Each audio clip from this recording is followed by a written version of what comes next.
And then how did your interest in comic books begin? What's your first memory? Well, I was born in 1951, and I've always thought it was pretty interesting that by the time I was aware of comics was probably when I was between 2 and 3 years old. And I asked my mom before she passed away, I said, Mom, I said, how come you were buying your little tyke comics and it was in the middle of when comics were demonized the most by Frederick Wortham and his shills? And she said, I don't know, but you just seem to really need them. I said, well, it still holds true. But, you know, back when I was a kid, comics were really available pretty much everywhere. I remember, in fact, I've got one of the shelves, not from that specific place, but I remember when Sears Roebuck used to have a big comic rack right across from the candy department down here at the one. It also had a mural around the top of the walls of the history of California, and I particularly liked that because it actually had a shot of prehistoric mammals in a tar pit, because back in the 50s, any hint of anything with prehistoric animals or monsters was just like finding a needle in a haystack. So, but I remember probably, and this is kind of a crazy theory of mine, when I was a kid, I think the defining moment of me really being in love with comics was when I was, like most kids, hospitalized for 3 or 4 days getting my tonsils out. And I was an only kid, so to be in a strange environment with a lot of strange kids and being told that I was going to be operated on, it was kind of a, yeah, what's going to happen to me moment. And I remember my folks bringing me what in my mind is like a teetering stack of comics, that it was so tall. Well, it was probably about this many comics, but it was the most comics I'd ever gotten at one time. And I still remember specific comics in that rack. And that was 55 years ago. So it made a big impression on me.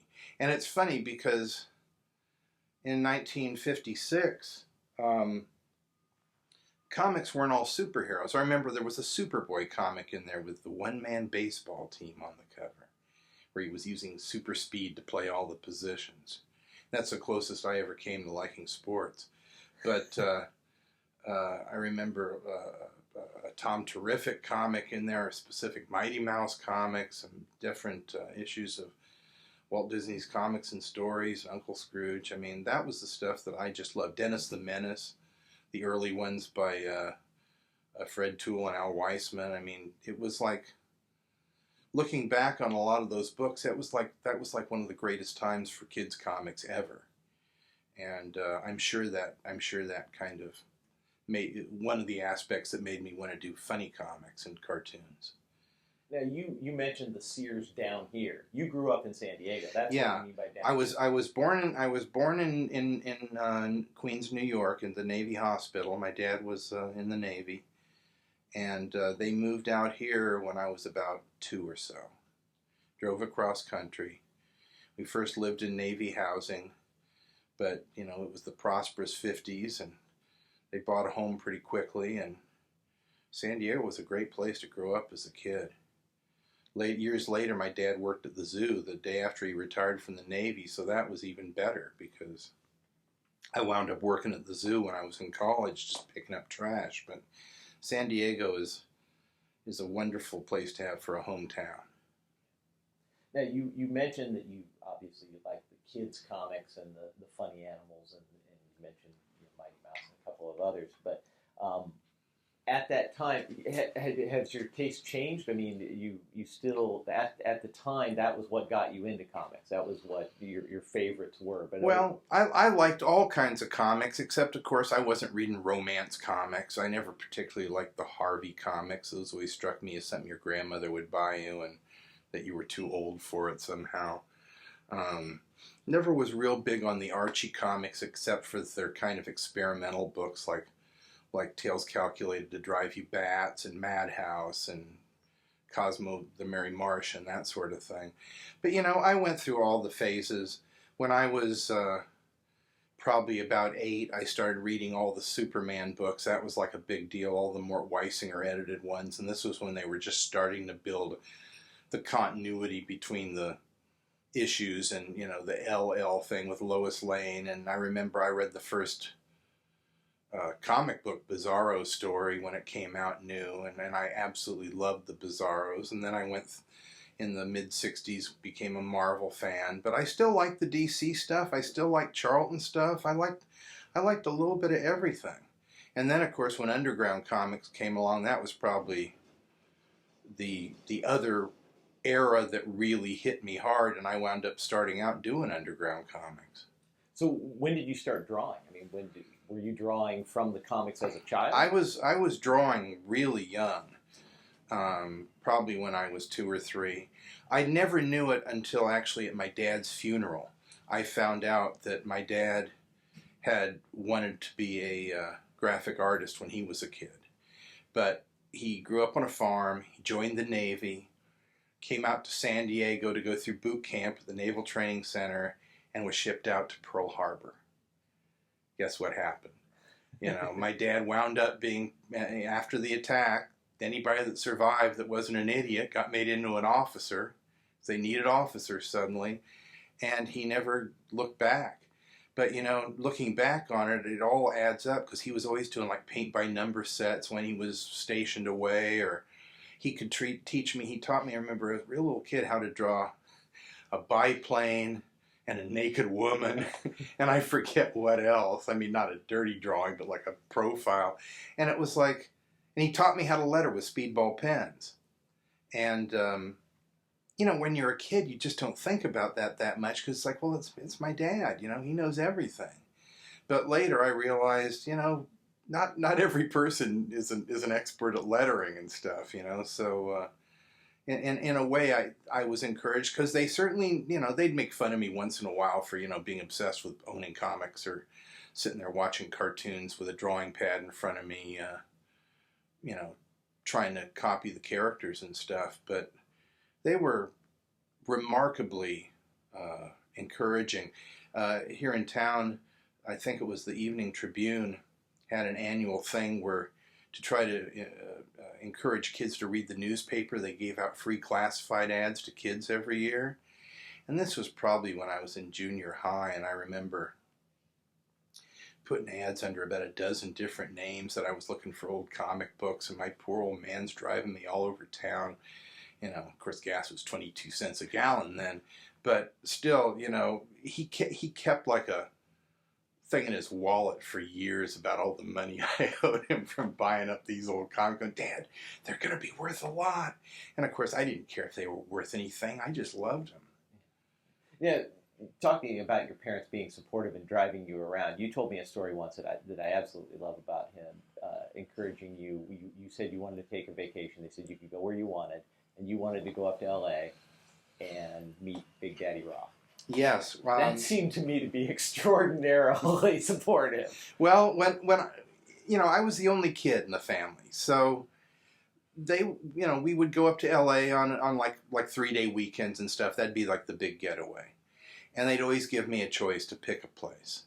And sometimes it'd be Disneyland, or sometimes Pacific Ocean Park, which was kind of the underground version of Disneyland. I just found out recently that they had the prop of the monster from Monster that challenged the world as like part of their drive, you know, their Scare in the Dark rides.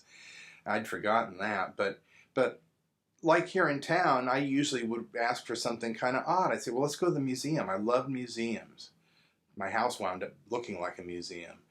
But one time it was like, I want to call Wolfman Jack on the radio, and I talked to Wolfman Jack on the radio live from a payphone outside our motel.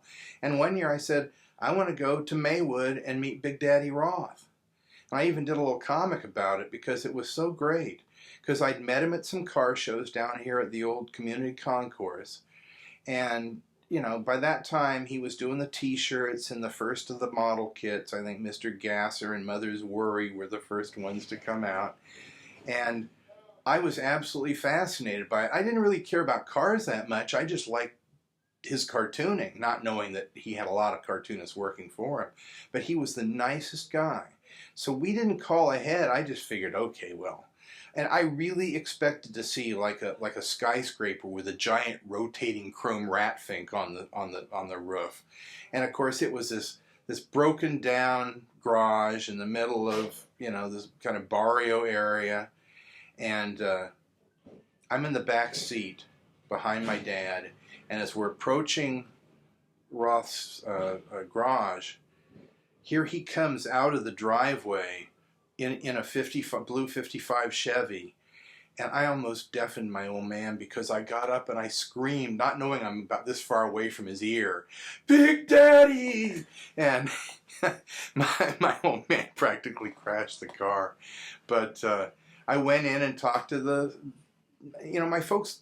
They always kind of said, okay, well, if this is something you want to do, you've got to do it yourself. So I went in and talked to the receptionist, and she said, it'll be back in about an hour. Why don't you get some lunch? There's a Denny's down the street. And back then, Denny's was actually, a decent restaurant. And it was kind of the California experience, So we went there, and of course, I'm just vibrating, thinking, oh, God, I'm going to have Ed Roth right all to myself for the next few minutes. So I brought samples of my drawings and stuff, and he had me come on back, and he was as greasy and grody as any one of his monster finks. I mean, he was all sweaty. He had ink up to his elbows and grease, and it smelled like he hadn't used the bathroom. He just used his pants. I mean, it was just pretty bizarre, but he was so nice to me, and he wanted to know what kind of stuff. He took time looking at my artwork. He showed me, I remember the Yellow Fang, his dragster was in there, and the Mysterion had broken it. The weight of the twin engines broke the frame of the car, and it was like all falling apart sitting there. I was like, geez, I saw the Mysterion when it was falling apart. That was like a big deal, because I was probably about 13 at the time, 12, 13. What year? It was 13. This was probably 64, okay. Maybe 63. But he probably spent 20 to 30 minutes with me, and told me, keep working. And I'll never forget. He said, maybe someday you'll be working for me. So about 2 weeks later, I get an envelope with Big Daddy with a rat fink, in the logo on the envelope and everything. And I open it up, and it's a letter, a handwritten letter from him. There's greasy fingerprints all over it. I still got it. And he's thanking me for coming to see him. And I was so pleased. But as an adult, and as a guy that tries to mentor kids as much as I can, due to things like meeting guys like Ed Roth and Jack Kirby and people who were made themselves so available and so nice to me. And cartooning is kind of a cool career, because I've met very few cartoonists that were jerks. And but it always just struck me, it's like, I'm nice to kids, but I never write kids a thank you letter for letting me talk to them and stuff. And that kind of even pushed me farther into thinking, once you've made it, you can't thank the guys that helped you out, but you can help the kids that are coming along that need somebody to say, look, this is what you do, or this is, ignore what the so-and-so is saying, So it was a big moment for me. And years later, I wound up doing some work for him. Well, what I love about that story is that's what you took from it, because you had visions of it being a skyscraper with a rat. You could have been really bummed, but you took away from it how nice he was and how much time he spent. Yeah, and to me, the main thing was he did cool art. I mean, he was probably my second favorite guy that I acknowledged as an individual artist that wasn't from the comics. The guy before that who made probably the earliest impression on me was Dr. Seuss, and he lived down here in La Jolla. And I wrote him a fan letter and got back kind of probably something Random House had printed up for him, but I still got that letter too. And he was the first cartoonist I really could imitate pretty well. years later, I had worked with the city schools here, one of my last non-cartooning jobs, and remember that one of the head librarians told me she didn't care for Dr. Seuss because his stuff looked like everybody was drunk. And of course, that was the first aspect that I learned how to do, was those kind of pie-eyed looks on the characters' faces. But what I wanted to get to next was something that you had mentioned earlier, was the next big era for you. And since we're in the mid-'60s now, we're talking about undergrounds. You said when that hit, that kind of had a huge impact and changed the way you thought about what you were doing. Yeah, one of my favorite cartoonists when I was in junior high and high school was Gilbert Shelton, because I'd seen his stuff in Help magazine, and then later Pete Millar's drag cartoons would have a Wonder Warthog story in every issue. And there was just something about Wonder Warthog and Gilbert's sense of humor and his poses and his drawing and his sense of timing and his stuff that just absolutely knocked me out. So I'll never forget, I actually got a scholarship to Cal Western out on Point Loma. And sometime in that first week of school, my buddies who were from all over the country, we were sharing like a 9-man dorm suite, said, well, let's go out to La Jolla and see what that's all about. And I went into a sandal shop. It wasn't even a head shop yet. And they had the first issue of Feds and Heads, which was Gilbert's first underground comic. And I immediately recognized his name and his style, and I bought it. And it was the very first Freak Brothers story in there, and the Wonder Warthog was in there. And it was just like, it's funny because about a year or two before, I'd been talking to my buddies, and we're saying, why do comic books just have to be about superheroes or romance or teenagers, or why couldn't they just be about other things, And I'd never seen like any Tijuana Bibles or anything like that, but it was really starting to kind of be an issue with me. It's like, I'd like to do comics, but I'd kind of like to do comics that were kind of my own thing. And so seeing this guy that I already admired was doing underground comics made me want to see if he was doing any more. Because, in those days, there was nothing but the fan press, and I don't think undergrounds had even been acknowledged yet by traditional comic book fans. And I remember, first I got one of the Zaps, and little by little it started gaining momentum, and pretty soon I had like a big chest full of underground comics, and I had it locked because I didn't want my parents to find it. I was still living kind of halfway at home and between there and the college.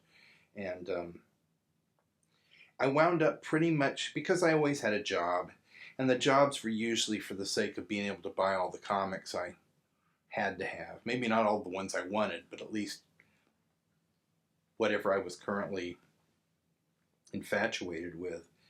And my dad, as I said, was working at the zoo. Well, he wound up becoming the chief of security. And I was working at the zoo by that time as a trash picker. 68, 69. And in fact, I was working at Fashion Square down here, which is, I was working at B. Dalton Bookseller, and that comes up later because I actually got busted for selling underground comics at a B. Dalton up in Orange County, where everything's illegal. But these guys would be like coming out and like had a whole spread of underground comics that they were selling out in front of the zoo. And my dad would come around and roust them, and they'd have to pack up and leave, and then they'd come back later. Well, my dad never knew. I was out there telling him my dad's schedule. And they'd trade me that, give me a deal on the underground comics. And I probably have, from what I've read, probably one of the best collections of underground comics that aren't ones that were bought secondhand. These are all the ones that I actually bought and kept in good condition. And I'm kind of trying to thin down my collection, but that's definitely stuff I want to save, because I find that we all remember the best of something, and Sturgeon's law still holds true. 90% of everything is crap, including underground comics, because we only remember the great ones. There was a lot of junk, including ones that I worked on. So when did you start working on it? I had my first story published in 1972, and it was from one of the fellows that this convention is honoring, Ken Kruger. And Ken was somebody that I met when I was a freshman in college as well. Ken had a long history with fandom. Not comics specifically, but he attended the first science fiction convention back in New York, I think in 1937, on July 4th. But to backtrack a little bit, I was really lucky because in junior high and high school, I had a lot of friends who were also comic fans and science fiction fans and monster movie fans. And I don't even remember the word geek ever being applied to us. We were more like weirdos. And I was kind of the weirdos, the kid that kind of had learned most to kind of how to hang out with the cool kids and not getting beaten up for my, I'd do like all the posters for the school dances and all that kind of stuff. So I was kind of like a trainable weirdo, they could get something out of me. They could, I wasn't just completely weird. I was, but they just didn't know it. But a lot of the guys that started the Comic-Con down here were friends of mine from high school. One of them was a guy I knew in junior high, Greg Bear, who's now an award-winning science fiction author and has been doing it for many years. Another was John Pound, who came along a year after me. But John has done underground comics and overground comics. Probably his biggest claim to fame is he painted a lot of the Garbage Pail Kids cards back in the 80s, and even now I think he still works on that stuff. But another fellow that's going to be down here didn't become a writer or an artist. Oh, well, he writes, but he writes physics textbooks. But Roger Friedman's a doctor of physics, and he actually has taught science fiction classes aimed specifically at scientists, where he picks stories that he feels kind of shows an example of like making like this big leap, not necessarily the scientific method, but how to think outside the box. And he's going to be down here. In fact, he and I and a couple of the other early guys wound up as comic characters in Jack Kirby's Jimmy Olsen as a rock band from outer space here to kill Superman.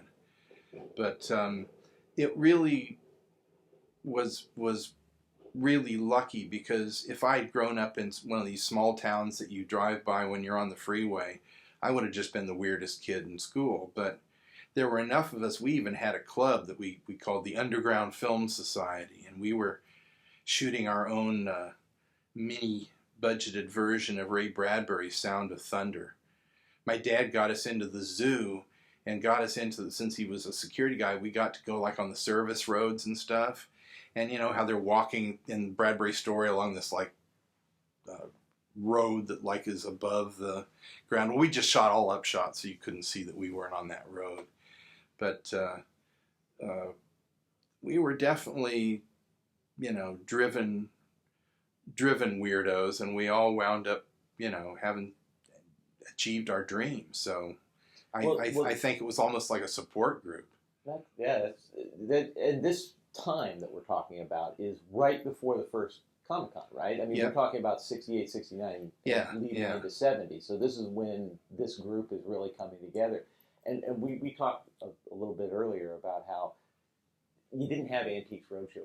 Collective culture wasn't part of the huge culture. So fans was more, it was more fans. Comic book collecting or pulp magazines or anything like that, it was scrounging. You went to secondhand bookstores. You went to the old magazine shop downtown. You went to Lanning's bookstore before the old lady had put up the sign, "If you've got the money, we've got the comics." I don't know if you remember that. But this was back where she had like a supermarket baskets chained to the door outside with coverless EC comics and other early 50s books that had been stripped so they got credit for them, but somebody had been selling these. Well, we went nuts when we found out there were coverless EC comics for a nickel a piece. We were down there going crazy. We didn't care if the guy had the covers or not. This was material that, as far as we knew, would never be reprinted except in a couple of Ballantine paperbacks. And our group of friends wound up becoming a group of fans after I met this fella, Ken Kruger. He had a bookstore in downtown Ocean Beach, and I was down there because it was near where I was going to school at Cal Western. And I went in and I saw he had a lot of science fiction, and that I don't read much science fiction at all anymore. I kind of hit the wall, but back then I was just anything that wasn't ordinary. I read all the paperbacks adapted from the Dark Shadows show. I mean, I just read some of the most horrible crap just because I was just omnivorous in what I wanted. And Ken had some other guys that hung around the shop that were a little older than us. And I remember they kind of taught us how to drink beer and eat raw hamburger with cocktail sauce. Makes me want to puke even talking about it.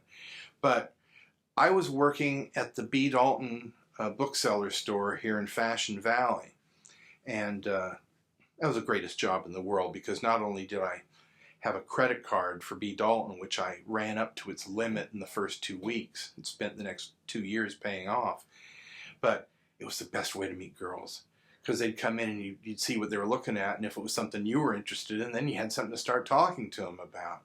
But one day this fella comes in, his name's Bob Sork. I haven't seen him for 40 years, but he's going to be at this convention.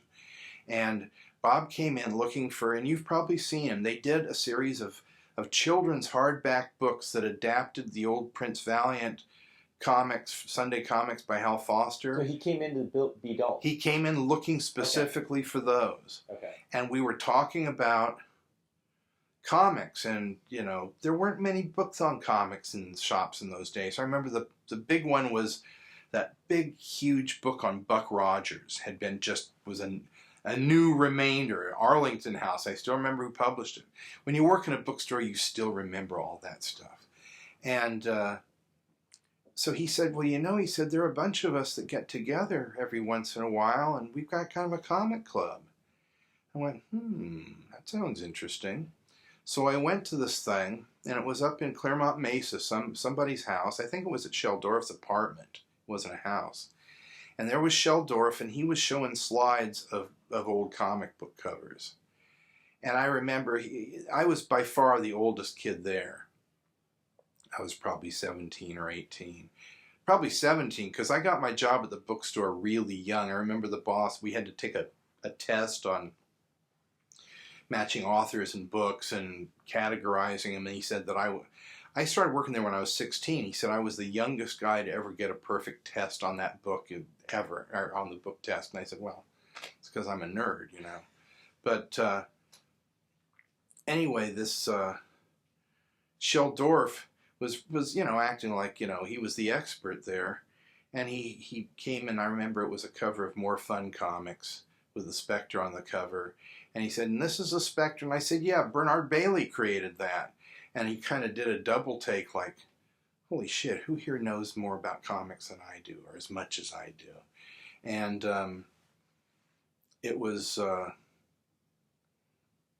Shell at the time had to have been in his mid-30s. And I remember going home and telling my parents about it. And then Shell came out. We started having meetings at their house, at my parents' house too.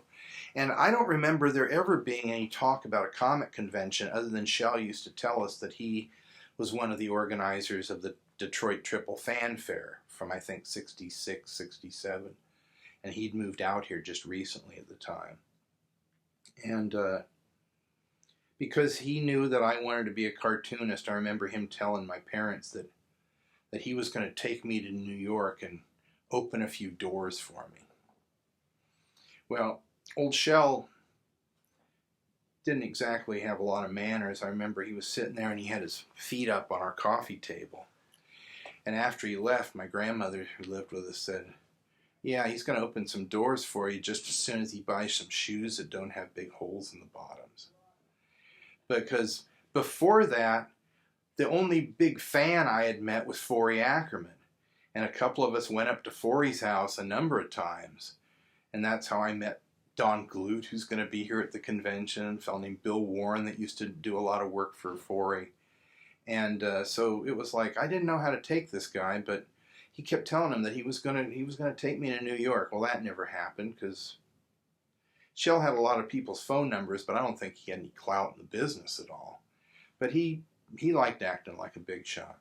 So eventually, you know, all my friends from the Ken Kruger group started coming to these things, and suddenly the small group was at least twice as big because other people were coming and hearing about it too.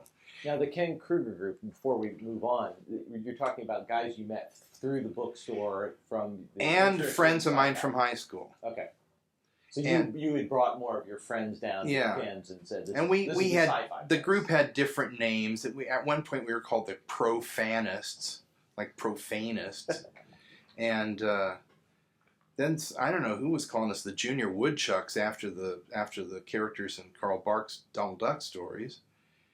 And, but anyway, we became, you know, all kind of the same cloth, and we wound up going up to Jack Kirby's house, and Jack and Roz were astoundingly nice to us. I mean, we took over Jack's house for the day, and even, I know I was 17, I think, at the time. I remember thinking, God, he's got work to do. And you know, one of the guy's mother who came up, because he was the youngest of us, Jack's wife Roz found her in the back of the house looking through the cupboards. We came up in the morning, and when Roz realized we weren't leaving, she went out to McDonald's and brought back like a huge bag of the cheapest things she could get, you know, McDonald's cheeseburgers. And Jack, you know, we just kept asking questions and questions, and you know, that I mentioned earlier how we became characters in his comic. He was sitting there and he was just talking to us, and he said, you know, I could. We asked him where he got his ideas, and he said, I could turn anybody or anything into a comic character. And we all went, we'll make us comic characters, Jack. And I'll never forget, Jack was the nicest man in the world, but he just fleetingly, and I guess because I was a little older and a little more observant, he had this definite, oh shit, what have I done look on his face. But about 6 months later, there we were in the comic. What year is this? 72, probably. Okay. So 71. So the first con has already started. You guys have already... No, it had to have been before then. That's what I was getting at. It had to have been before then, yeah. Kirby's... You'll have to forgive me. I was in college in the late 60s and early 70s. Well, that's so what I was trying to get at, you was know, the timeline of this. Because the Jimmy Olsen, Kirby comes to D.C. in 70, right? Isn't it? Yeah, I think so, yeah. So, and Jimmy Olsen was the first thing he was doing. Yeah. But I remember very specifically that this was about 2 months after all the first issues of the Fourth World books came out. Because this is how we finally were thrown out of Jack's house nicely. Jack thinks that we're all done. Roz is out there kind of like, you know, backup, because Jack's still got to crank out a half dozen pages that night. And Shell goes, just one more thing. Jack goes, yeah, Shell, what is it? And Shell opens up a bag with a tape recorder and the first issues of all those comics. He says, Jack, I'd like you to read each of these comics in the voices that you hear in your head for the dialogue, and if you could provide annotations of each thing. And Jack just said, no. And Ross said, goodbye, everybody. Because by that time, even I was going, we are really overstaying our time here. So the Ken Kruger group, the group that you had, it's kind of a coming together of different sorts of fans. You've got some sci-fi fans, Roger, you mentioned with the sci-fi stuff as well, and your friends from high school, and then Shell's group are coming together. So this is the group that forms and decides that Comic-Con's going to... Right, so right. How does that happen? Well, you know, because Shell had worked on this other convention, and in San Diego, I hadn't been to it, but I think it was in 65 or 66, there was a science fiction WesterCon here in Mission Valley. It may have even been here at the Town and Country. I'm not sure. I don't know if Dave Clark's one of the guys you're going to interview, but he would know because he went to it. And so we knew that there was a possibility of even having this kind of convention here. And the other key person was one of the original guys that I met when I went over to Shell's apartment, was a fellow named Richard Alf. Richard died in the last year, I think. But Richard was a very successful mail-order comic dealer. This was before there were any comic shops in San Diego. There were only the 2 or 3 up in Los Angeles that existed since the mid-'60s. And Richard had the funds. Richard loaned the convention $2,000 or $3,000 to get started. And he was one of the chairmen, too. I forget which year. But those, for years, Shell always said he was the founder. In fact, that was the first time I locked horns with Shell, because he had printed up the flyer for the one-day mini-con that we had. Or maybe it was a 2-day mini-con. But it's not counted as the first Comic Con, but it really was like our tryout. And I remember looking at it, and he was going, and it said on the side, "Founded by Shell Dorf." And I asked him in front of everybody, I said, "Founded?" Aren't we all the founders? And he got all offended, and that was kind of like, I think he realized I was probably the first guy that was old enough and cocky enough to call him on his own game. Well, looking back now as an adult, as an old adult, I can't help but wonder about the mind that would put themselves on something as the founder before it happened. It's like, why are you taking credit for something that hasn't even happened yet? What if it's a disaster? So, I'm no psychologist, but that still strikes me as a subject of contemplation. So how much do you think the Triple Fan Fest was a template for Comic-Con? Well, I do know that where the triple came from, it was also it was comics, including comic strips, which was really Shell's interest more than anything, science fiction, and movies. And you hear fans now complain about Comic-Con. There's too much about TV and movies. Well, that was built into we didn't know it was a mission statement, but we had some sort of thing about it. But it was true. It was like, but back then, having an event that honored movies meant that somebody might have a 16-millimeter print of King Kong. And I remember we even showed our Castle films at the thing, the old ones you'd buy in the magic department, at a department store. So it was all from a fan point of view.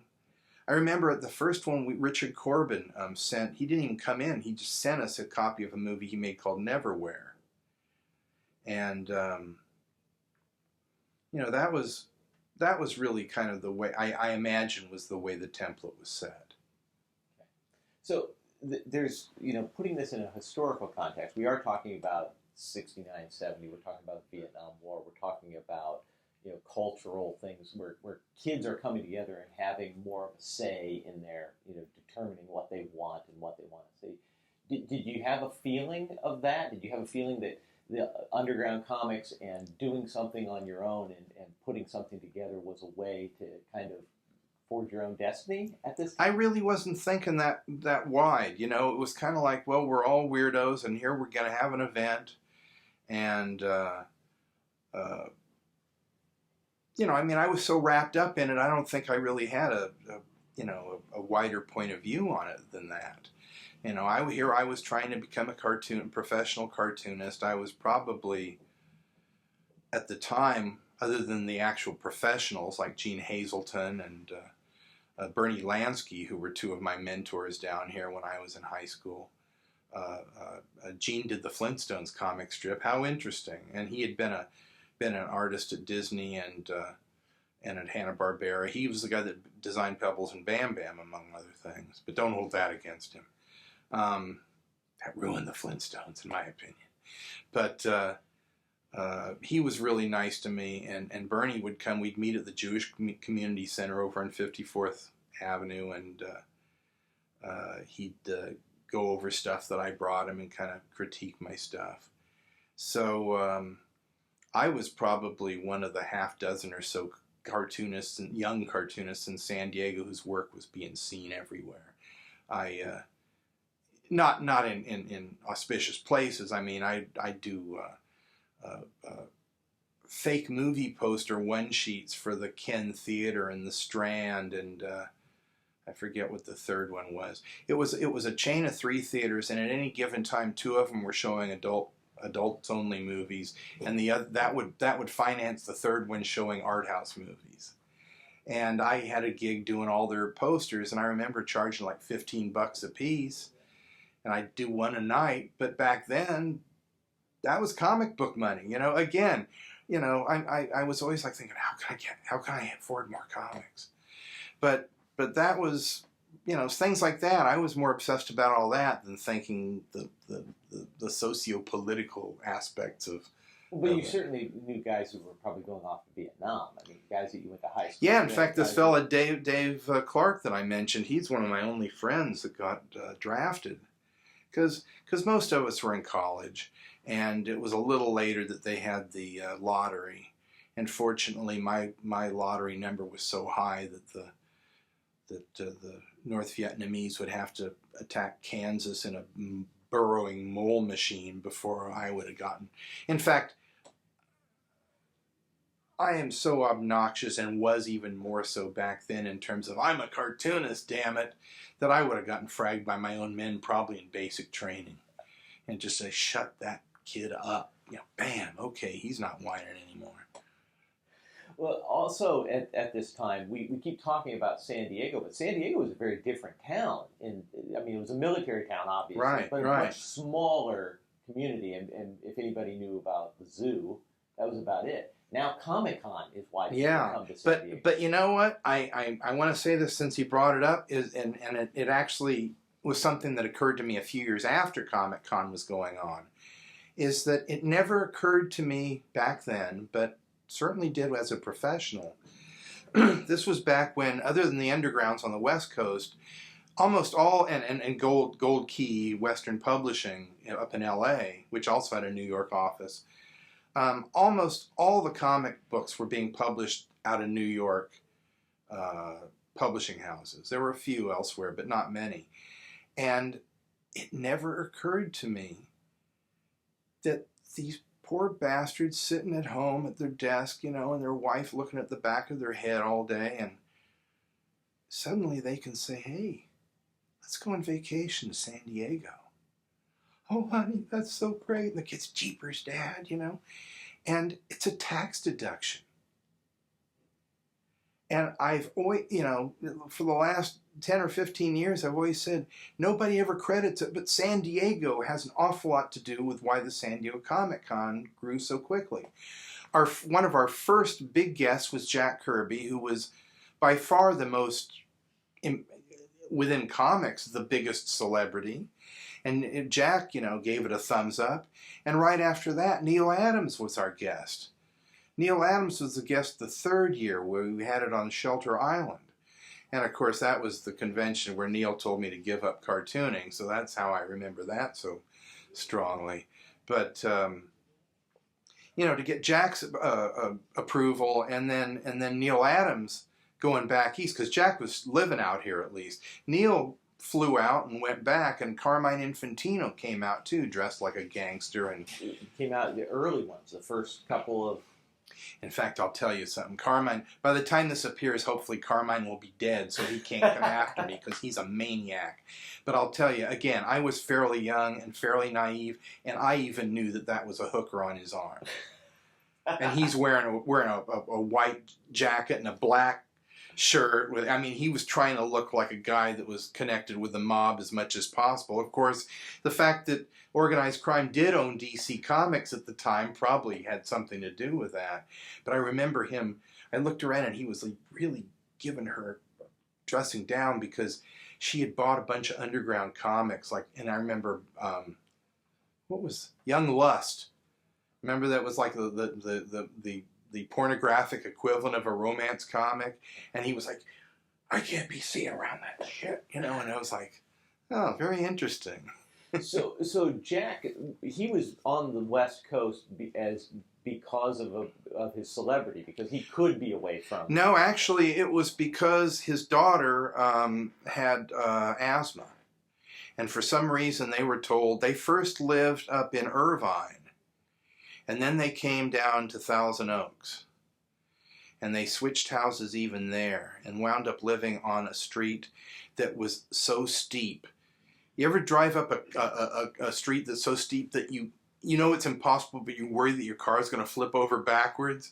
That was one of those streets. It was like we had to ascend to Jack's level to even go to see him.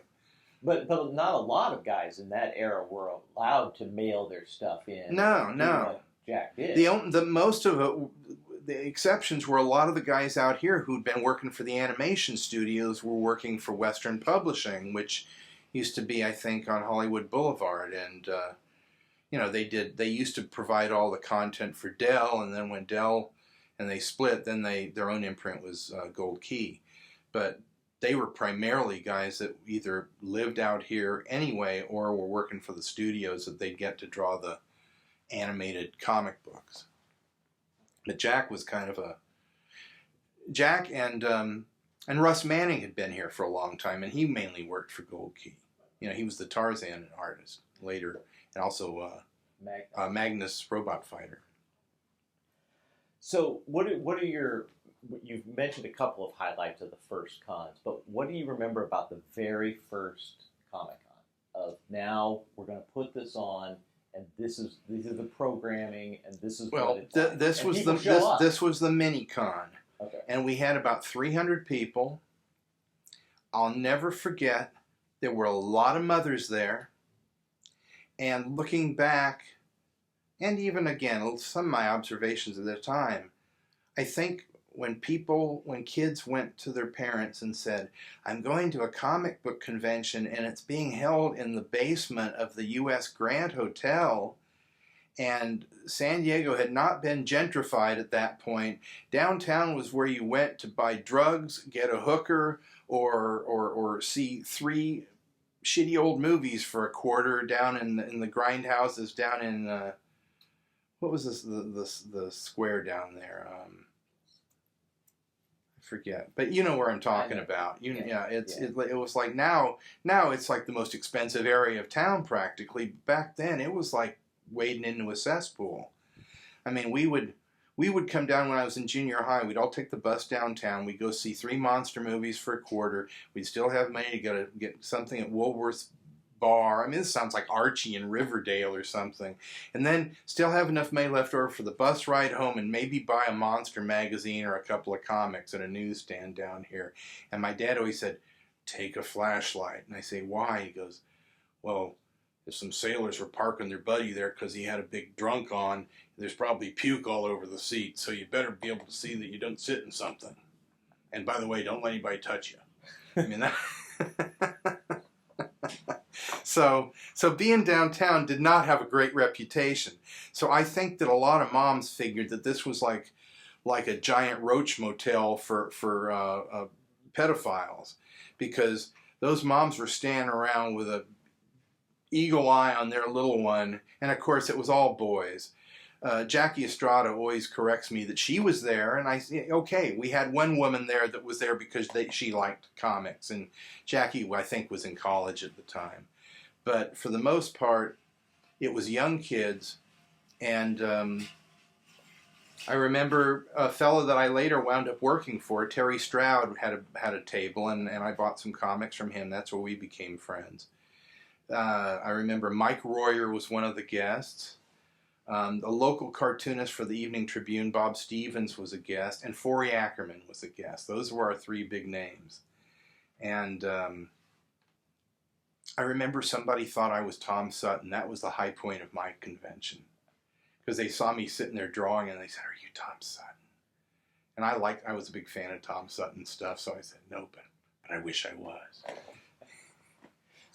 So after the minicon, that's sort of the dry run, the precursor to the first what's officially Comic Con now. Right, and so what do you remember from that one?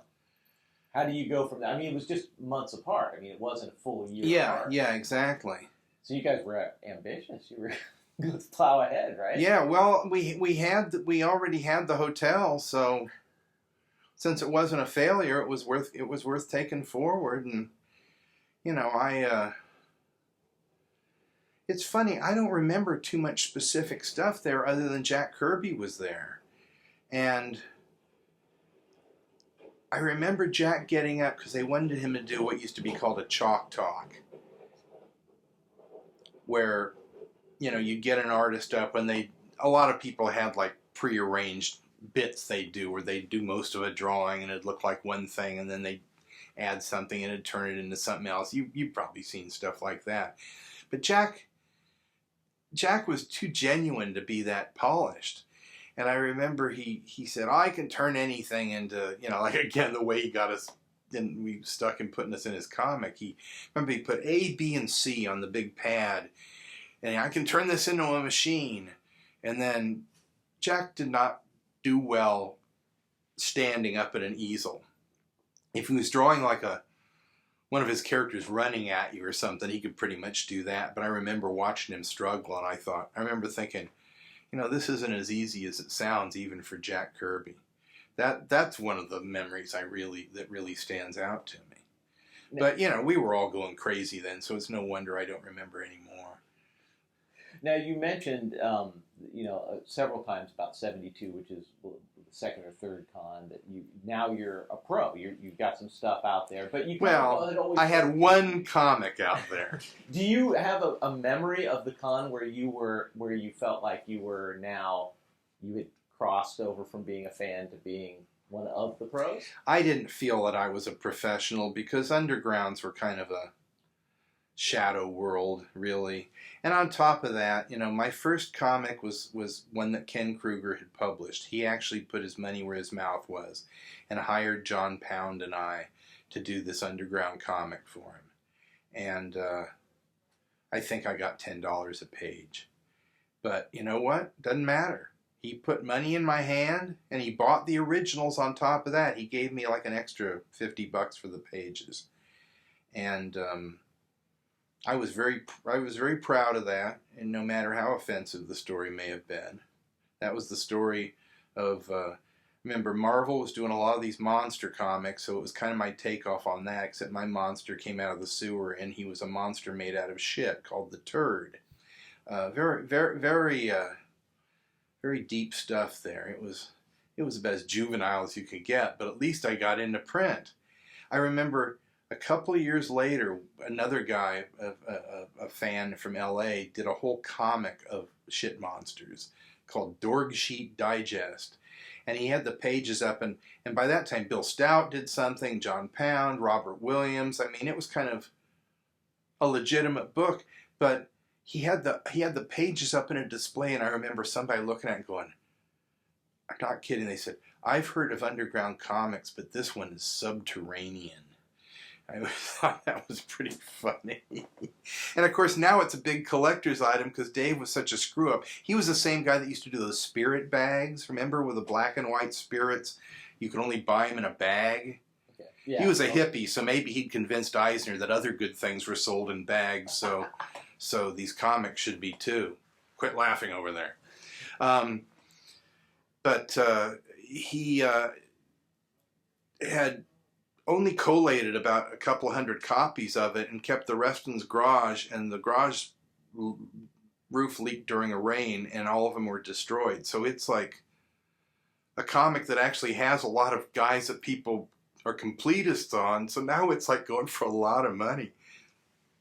Well, now, we've talked a little bit about how the early cons had that element of film already built into it, that there was a science fiction fandom that was built into it, and comics. So that's always been part of it. In fact, the film part, they'd have all-night films running, and that was especially well attended by people that couldn't afford a room. And they literally sleep in the movie room. I'm not kidding.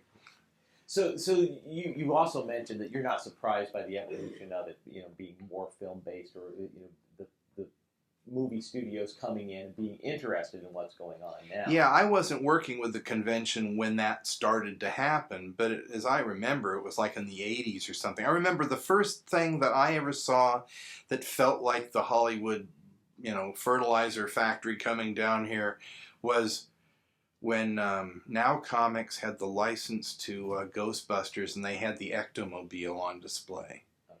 And that was that sounds pretty ordinary, but that was the first time I ever saw, like a big display of something at the con that was more Hollywood than funny book.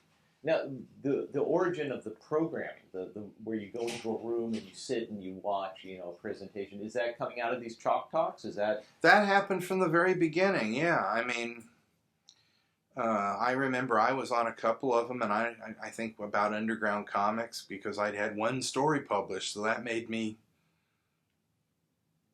one of the people. I mean, just like here, people, they want to get their, as many people on these things as possible. So when do you start thinking of yourself as a professional? When have you crossed, the mid-70s when you're around inking Hanna-Barbera stuff? Yeah, because I moved out of San Diego in '75 to move to LA because I realized that I was getting a lot of work down here, but it still wasn't enough to live on. And because of that fellow Terry Stroud that I was friends with from the very first little mini-con, they hired me to manage a comic book shop of theirs. And I had worked at, like I said, B. Dalton Bookseller and Pickwick Books, which used to be in Mission Valley down here. So, and I'd worked for the Instructional Media Center with that handled all the textbooks and film strips and stuff for the city schools. So I thought, well, I can manage a comic shop. But I did it specifically because their shop was about 2 miles down the street from Hanna-Barbera. And I was also meeting people. By that time, I knew Mark Evanier because we'd met at Jack Kirby's house. And I knew Mark was writing for Western Publishing. So at one point in that day, I took Mark aside and I said, okay, now, I need to know the names of these different guys because those comics never had credits. Okay, who's the guy that on Big Bad Wolf's nose, he doesn't just draw it in solid black, he feathers the lines. And who's the guy that draws more like a sports cartoonist and this and that, and he assigned names to everybody, and it was like, the clouds parted and suddenly I knew all this information. But Mark was a professional. He'd been writing comics even earlier than me for Western, funny animal stuff. But when I was up there, I met Roy Thomas and Steve Gerber, and a lot of those people would come into the shops, including a lot of people from Hanna-Barbera, guys like Jerry Eisenberg and Willie Ito. And when Hanna-Barbera started their series of comics that Marvel published, that's how I started inking for a fellow named Kay Wright. All over the pencils of Kay Wright, but the editor there was Chase Craig, who'd formerly been the senior editor at Western Publishing. And so I started doing that stuff, and within about 9 months I was working I quit the job at the comic shop, and I even had a studio in the back. So as far as I know, it may have been the first place ever where something went from a blank, at the same address, went from being a blank piece of paper to being a back issue within a span of a few months. But Roy gave me the break of doing that Man Spider story for What If number 8, I think it was. And I remember doing that in the back room there at the comic shop. And by that time, when I was actually working on comics that were sold in newsstands and 7-Elevens, where I bought comics for years when I was younger. And by the way, that just and that's when I thought I was a professional, but it reminds me, I remember getting so furious when I'd go to a Thrifty's or a 7-Eleven and I'd have a half dozen comics. Because you never knew, the distribution was so spotty, you really had to seek this stuff out. And I remember the people behind the counter saying, aren't you a little old for this? I mean, I was at the point that I wanted to like jump over the counter and grab him and say, you know, you're working here for minimum wage. Aren't you a little old for this?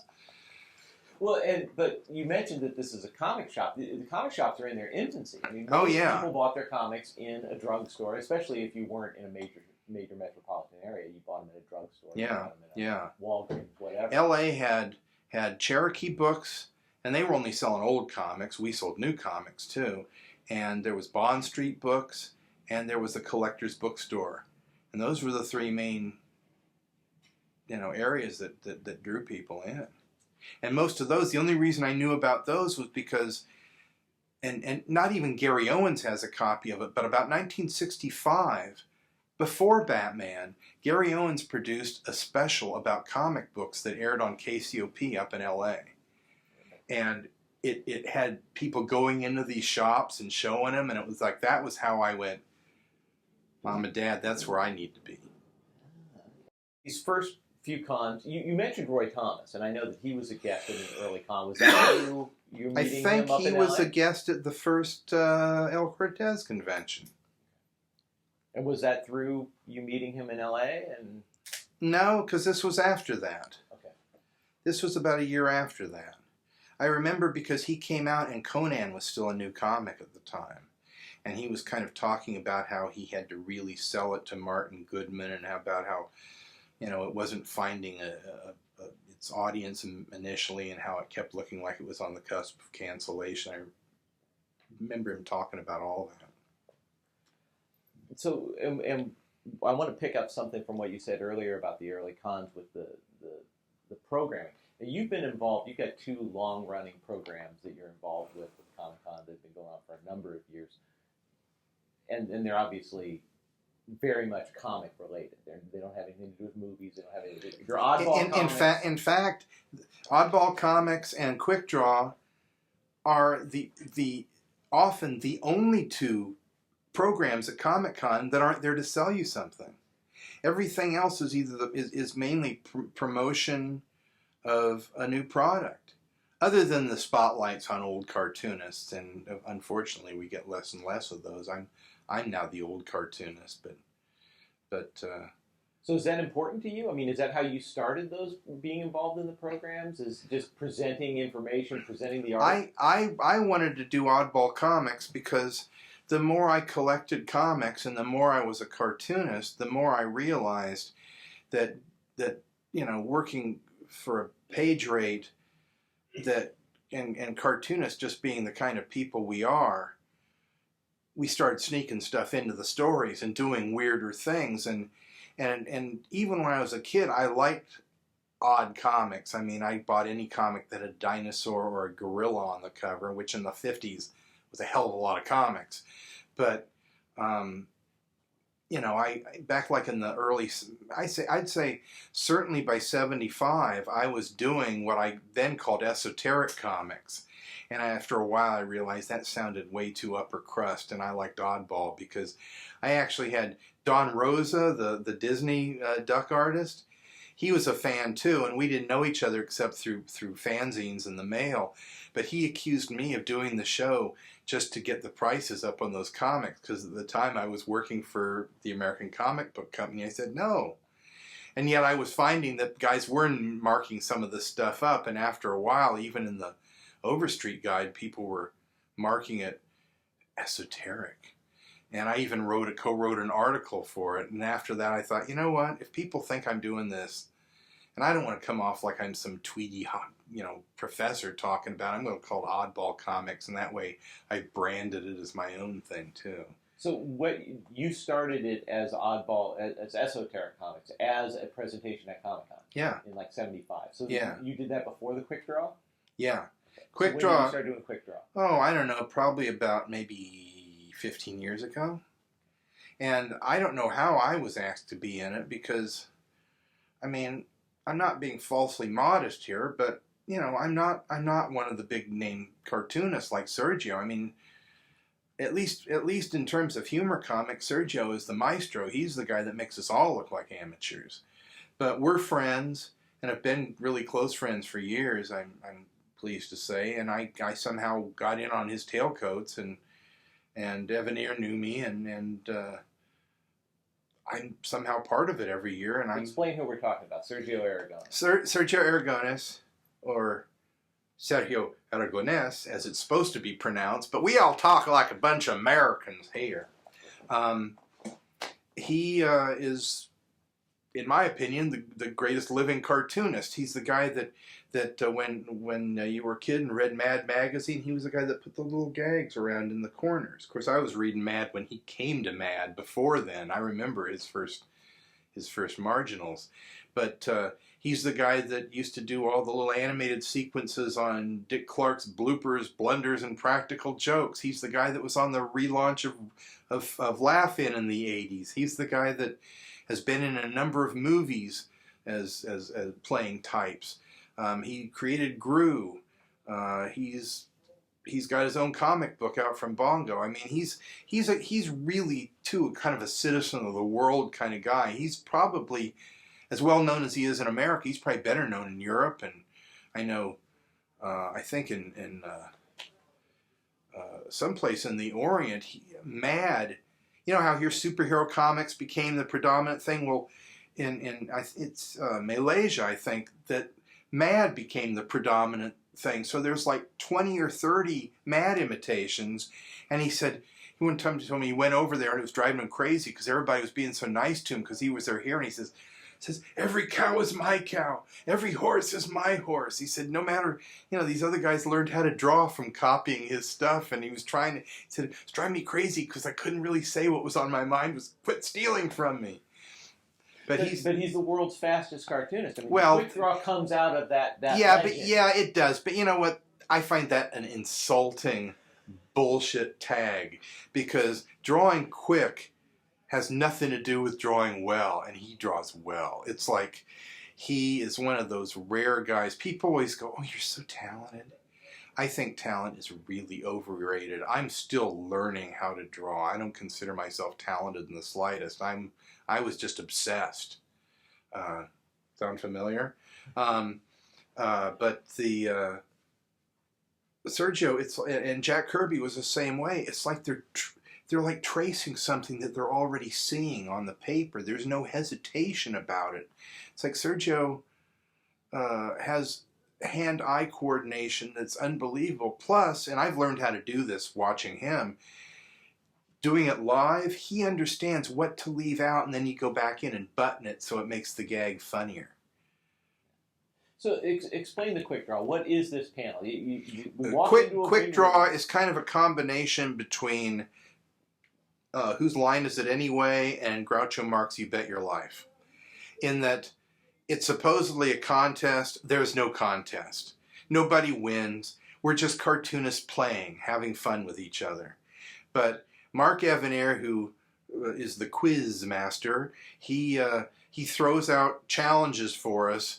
Draw the weirdest place you've been asked for an autograph. Come up with new jobs for the Hulk. I remember once he said, my only real triumph at Quick Draw was, he said, who's the worst possible running mate for Obama? And I just thought, what's the fastest thing I can draw? And real quick, I drew a Klansman. It was just essentially drawing a tall, skinny pyramid with eyes. And even Mike Peters, the editorial cartoonist, was in the third seat, and even he did the we're not worthy thing to me. And I thought, it's just a matter of luck that occurred to me. These panels that have been part of Comic-Con all the way through, so many of them, like you said, are selling something, or promoting a movie, or has an agenda to it. And the ones that you've been involved in have been purely about the art of comics. And do you find that that's gotten lost a little bit as in the modern age of Comic-Con?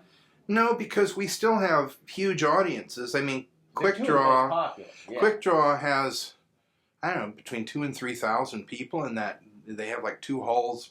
They pull the divider out, and Oddball Comics is not as well attended. But what always happens is it's about half full, And as people walk by, they hear people laughing so hard that they're causing damage to their organs, and people are looking in wondering what this is about. And those are just the versions I do when kids can be in there. At nighttime, I'm going to do one here that's going to be like the old ones where I work blue. But, I mean, people think I've had, there are websites like the Super Dickory and things like that, and there's one called Stupid Comics, and I just hate those because they're like going, aren't comics stupid? I love all the weird stuff. I love the fact, I've always said that it's like, I'm interested in the two extremes of comics. I'm interested in the best, and I'm interested in the weirdest. The stuff in the middle, let everybody else worry about. Although I probably dig most of that too, but I'm going to throw out a couple of names, and I just want to hear your thoughts about some of these folks. This should be good. All right, so you just tell me How about Mike Towery? Mike Towery is a kid that I met many, many years ago when we were starting the convention. And he was another comic dealer, kind of, not Richard Alf's competition, because I think Richard was kind of his mentor in a way. And I hadn't seen or talked to Mike in years and years and years. Mike was the guy, and Mike will kill me for saying this, Mike was the guy that printed my pornographic poster in honor of Jack Kirby. Jack used to do these monster comics for Marvel before he started doing superheroes, and one of them had this creature, an alien creature, in the middle of this arena, and it's full of people, and he's saying, "Puny humans, no man can beat me." So, being as puerile as I was, I went from the turd to "no human can beat me off." And I drew this guy with a 20-foot long schlong and at the proper angle sticking upward. And Mike Towery had these printed up. And I took it to Jack, and Jack had told me that he liked underground comics. Now, I didn't understand that Jack liked the idea of guys owning their own material and doing it their own thing, as we used to say. In fact, Jack once told me, he said, "The important thing is you learn how to tell a story, but you do it your way." And so, but I just thought, oh, Jack likes reading underground comics, so I'll do something really underground. And I took that thing up to him, and Jack said, "I can't put this up. I've got a family." And I never forget, I said, and I was serious, I said, "Well, you could put it up in a closet."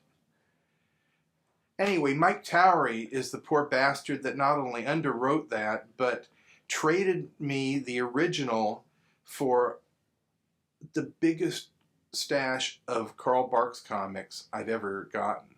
And again, this was before we ever thought that stuff would all be reprinted. And it was also when people used to laugh at me for collecting funny animal comics because everybody was into superheroes. And I liked superheroes fine, but what I really liked was funny stuff too. And that's one reason I did the program book cover here and the advertising here. I felt like, geez, I owe Michael a couple dozen favors for having such poor judgment. Ken Kruger. Ken Kruger was an eccentric guy who had a very big heart and never looked for an iota of credit for anything. He was the opposite of Shell. He did not want his name on anything. He didn't care. But he was a very savvy guy, and he was, like I said, he was the first guy that ever believed in us. And it was just one of the coolest guys ever. One last one. Vince Coletta. Vince Coletta was the Jack Kirby inker that none of us liked. I remember he was fine on Thor because Thor kind of had this, epic mythological aspect that his fine line inking kind of looked like illustrations in an old book. And it wasn't to Kirby's best effect, but it was suitable on that. But I remember when he inked a couple issues of the Fantastic Four, I felt I mean, when you're a kid and a fan, you feel like personally attacked when something isn't up to your standards. I mean, we're such jerks when we're fans. We don't realize this is a business. But he was a guy that that I once made very, very angry. We got up and sang a song about him at the Comic-Con masquerade during their intermission while the judges judged the entries, and Jim Shooter came backstage, who was his buddy, and screamed at us that we ruined his career. And strangely enough, Vince kept working for another 15 years. But in a way, he ruined his own career, because ultimately he's probably one of the most controversial names in comics for an anchor. Nobody cares about anchors. Barry Alfonso, and then Barry Alfonso, of all the original people on the convention, was kind of the boy genius. I mean, he was probably 4 or 5 years younger than all of us. He was not an outwardly goofy guy, although he had a very bizarre imagination, a very dark sense of humor. But he was kind of the kid. And Jack Kirby used him twice. He put him in the San Diego 5-string mob as a 6th member. That's how Jack's mind works. But he also brought him back as Witch Boy in The Demon. And apparently, I understand Barry's a lot more fond of him in the 5-string mob than as Witch Boy, because Witch Boy was a pretty weird character. Clarion the Witch Boy. Yes. But Barry's now writes country western music and is like an expert on rockabilly and all that sort of stuff. So I mean, here's another guy that followed his muse and wound up having a creative job. I mean, I got to tell you, if you'd told me that back when I knew him when he was a kid, I'd think you were kidding me. But then I would have thought you were kidding me if you told me that I was going to wind up being a producer for Hanna-Barbera. So there you go. This story is been repeated so many times that people think that this happened at the San Diego Con, but it didn't. The 1972 World Science Fiction Convention, I had just had my first comic book published by Ken Kruger, and that was the story about the monster from the sewers, the turd. And I've just done a comic story that'll be in a Dark Horse Presents, but the short form is, I was wondering, having been to the World Science Fiction Convention, I think in '68, and that was in Berkeley in '68. Can you imagine what a scene that was? I mean, the women in the costume ball that would go up naked with a little glitter on their chest going, "I'm Princess Thipdar," or whatever, and it was like, wow.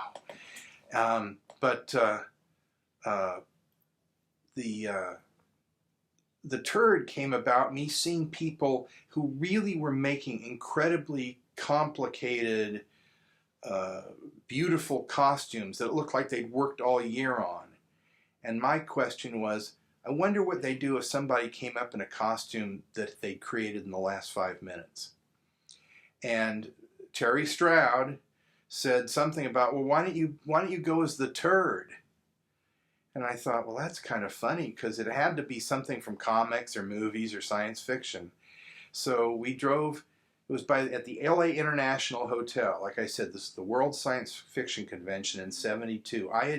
I turned 21 that weekend, so to show my maturity, I drove down to the Smart and Final wholesale store and bought 3 6-pound tubs of peanut butter, chunky peanut butter, a pair of legs hosiery for women, and a toilet plunger, and just to make the effect realistic, a can of corn niblets. And I went back to my room and covered myself with peanut butter. I used the hosiery to create like a mask that went over my head so I could breathe, so I could put the stuff all over me. And I went down with Terry acting as my handler and another fellow with the brandishing the plumber's helper. Oh, and I also put like bits of toilet paper hanging all over it. Well, I never realized that this stuff would melt. and I couldn't see where very well either. So I'm like, you know, the place had not that I know this from experience, but what I always hear referred to as French whorehouse wallpaper with the flocked stuff on the foil. And I'm bumping up against it, and I'm bumping up against people in their costumes, and I'm leaving a trail of melted peanut butter. Well, I entered the contest, and they created a new category for me, most revolting. And I was very proud of that. So I go back, and I'm washing this stuff off. And I mean, it was the longest shower I've ever taken. I went through a whole big bottle of Johnson & Johnson's baby shampoo. I had really long hair in those days, and I was trying to get it out of my hair, the oil, and it was just ridiculous. And the next morning, the maid came, and I'm like really worried, because I'm like, gee, she's going to think I'm an animal. And she said, what happened here? And I said, well, you know, I had a funny costume last night and I washed it. She goes, oh, honey, she says, this is nothing. I've seen worse than this. Well, I didn't know it, and this was not intended as any kind of a, you know, terrorist event. I was just being silly. I was really into Dada at the time, so I thought, I want to do something that's just completely bizarre. Well, about 2 weeks later, all the plumbing in the hotel exploded. I mean, just all over. And they came back to the convention. I guess it had been the last big convention there. They said, the pipes are full of peanut butter. And they charged the convention thousands of dollars to pay for the damages. So to this day, at the World Science Fiction Conventions, which still occur every year someplace, no edible costumes. So, and you know, people have forgotten it was me, to the point where I've been with other people and they're talking about, you know, legends of fandom, and they mention it, and I go, what kind of an asshole would do that? They don't even know it's me. So now you've blown my cover once again.